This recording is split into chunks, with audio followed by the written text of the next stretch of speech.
welcome back to another episode of Sophie's Sofa. Today we have a very special guest. We have Bre or Bre.Mariie, as you may know her from Instagram. She's a beautiful person. She used to cheer at TopGun, same time as I did actually, and now she's killing the game as a model. So I'm excited to get to know you a little bit better. And so thank you so much for being here today, Bre. You're welcome. Hi guys, how are you? So first, I want to backtrack a little bit to cheer. How long ago did you quit? Are you still cheering? Like, what was your experience at cheer, and do you ever think you'd do it again?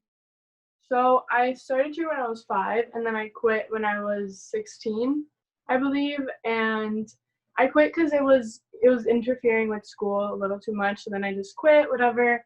I stayed tumbling. Like, I would go to TopGun a few times and tumble, or I'd tumble outside in the grass, like, just to keep like that tumbling coolness.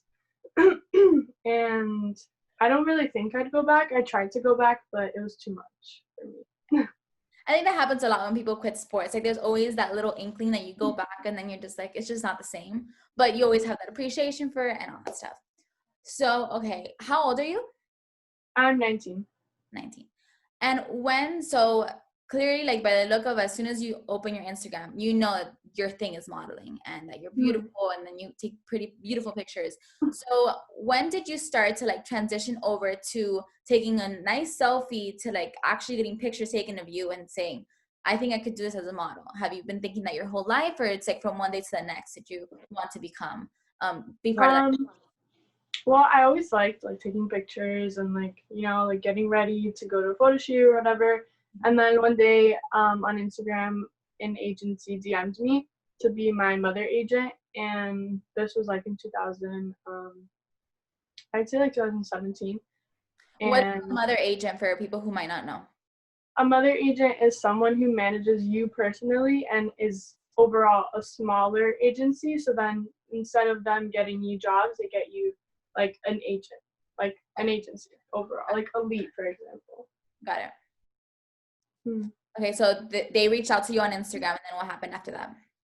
And then they were very small. They weren't known to a lot of people, so I kind of like drifted away from them. And then I would say like a year or two later, I was on my own for like that whole year. And then a year or two later, I got scouted again on Instagram by my mother agent now, which is Icon Management. And what they do is, they're my mother agent, so they go and they scout and they look for other agencies for me. So they found me Elite, and then I was with Elite for like a year, and then I kind of like left Elite because they weren't giving me like too much work. So then I kind of like lost like focus in modeling, and I kind of focused more on school. And then I got another call from my agent. He was like, there's another agency that wants to meet with you. And we were in quarantine, so I had to FaceTime them, and they signed me. Nice. And what agency is that one? Front.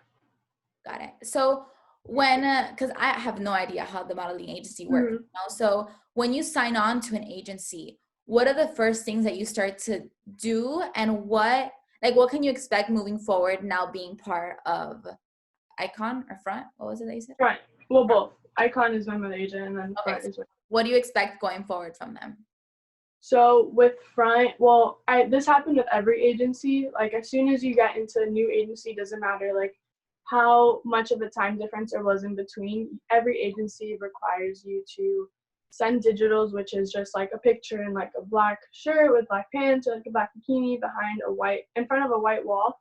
And it's just very plain pictures, and then they find you photographers after that, and then you get to build your portfolio, your book, to send out to clients. Got it. And so with quarantine, I'm assuming that you haven't been able to take like as many pictures to put in your portfolio, or have you still been going out on photo shoots and stuff like that? I actually haven't been in a photo shoot for like the last like 6 months, I'd say. It's been a while. Yeah. And do you have any plans coming up like in the next couple of weeks, months? I do. On Monday, I have to go into Front and take new digitals. So it's kind of like an updated, like very plain, no makeup type of thing. And you just, I have to go Monday. That's cool. And so in a regular day of your life, do you really watch what you eat? Do you really watch how you treat your skin, every like beauty wise? Because your body, your face is your canvas. Like that's what you're kind of selling in a way. Mhm. So what do you do to make sure that you're always your tip top shape and you're always like ready for the camera? So I do not watch what I eat, but I do go to the gym a lot. I do exercise. I've always been super active since I was little. So that kind of helps like my metabolism a lot. So what I eat is I don't really like pay mind to it too much. But my skin, I do love skincare products. I don't wear too much makeup. Like right now I just have like under eye concealer and mascara, but I do pay attention a lot to my skincare routine. I have so many like little things in like a little cabinet that I Yeah. love to use.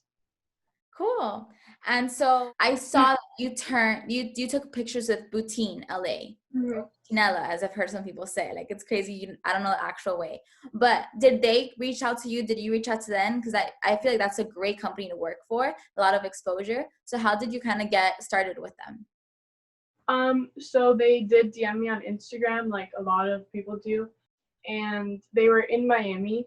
Whenever they come to Miami, they have like this little group of Miami girls, or like they'll add more. And Routine really did help me grow my following a lot. Like I was probably like at 9,000, and they got me all the way up to where I am now. So Yeah. they're really good to work with. Awesome. And do you still work with them, or is it just like a one-time thing? How does that work? Well, they came once the first time, that's when I shot with them. And then the second time they were here, I had the flu, so I couldn't go. I was super sick. But every time they come to Miami, they always like text me like, "Oh, hey, like we're in Miami, like you should come." They usually like rent a hotel, and then everyone, all the girls they invite, go to the hotel, and you just have like a whole day of shooting. Nice. And so you're still in school right now. I mean, it's summer, but you're enrolled in, where do you go? I go to Miami-Dade. Okay. And what's your plan to graduate with? Like, what are you studying? I have a pre-nursing major right now. I'm about to finish my AA in, I'd say in March, next March. And then I want to go to Nova for nursing. Nice. So that's definitely like your main plan. And I guess modeling is a side hustle, or do you want both of them to be your main thing? Like, how are you splitting your time? Well, as of right now, school is my main focus because I left elite and then I was on my own and I kind of like lost motivation. So I kind of just focused on school, and then I started doing a lot better in school once I started to actually put my head to it and focus. But as of right now, modeling is like a side thing. But if it could like kick up a little more, that'd be great. And then I could just do both. Yeah. So, okay, let's talk about the future. In, let's say, 5 years, 5 to 10 years, what would be your ideal day-to-day life, your ideal job, your ideal everything? Like, picture the perfect life for you, and what would that be? I would say like going to work, like obviously nursing, going to work, and then like on the weekends flying over to like Bimini and doing like a shoot for a bikini line or something. Just having best of both worlds. Right. And I think it's so possible. I think the best thing that you have to be like Mm. pay attention to is to balance your life, I think, and time management. I think everyone in like gets caught up on one thing, but if you split your time the way you're supposed to, then you can do multiple things that you're passionate about and then have the best of both worlds, the best of three worlds, whatever it is, Yeah. whatever the case. So if, let's say, someone's starting off, they're 15, 16, maybe even someone older who's starting off to get into the industry, what would you Yeah, it's never say? too late to start. Mhm. What would you say is the top three things you want them to know?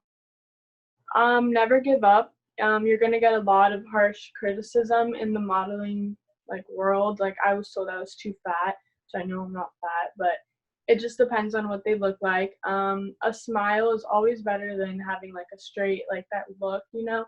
Always smile. And yeah, never give up. Keep going. Doesn't matter how old you are, what you look like. Just keep going. Keep pushing. Awesome. Perfect. I'm sure some people will definitely take that into consideration. And it's Yeah. not even modeling, that's for everything. Don't give up. Yeah. Walk Everything. into every room with a smile, and you're Hmm. going to get things. Okay, so perfect. Thank you so much, Bre, for coming on Sophie's Sofa. Everyone, go ahead and give her a follow. And yeah, thank you again for watching another episode. We'll see you next time on Sophie's Sofa. Bye. Bye.